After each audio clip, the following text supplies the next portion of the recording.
اعوذ باللہ من الشیطان الرجیم بسم اللہ الرحمن الرحیم وَاضْرِبْ لَهُم مَّثَلَ الْحَيَاةِ الدُّنْيَا كَمَاءٍ أَنزَلْنَاهُ مِنَ السَّمَاءِ فاختلط به نبات الأرض فأصبح هشيما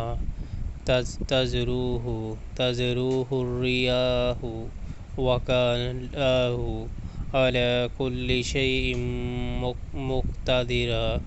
اور اے نبی صلی اللہ علیہ وآلہ وسلم، انہیں حیات دنیا کی حقیقت اس مثال سے سمجھاؤ کہ آج ہم نے آسمانوں سے پانی برسا دیا تو زمین کی پود خوب گھنی ہو گئی، اور کل وہی نباتات بس بن کر رہ گئی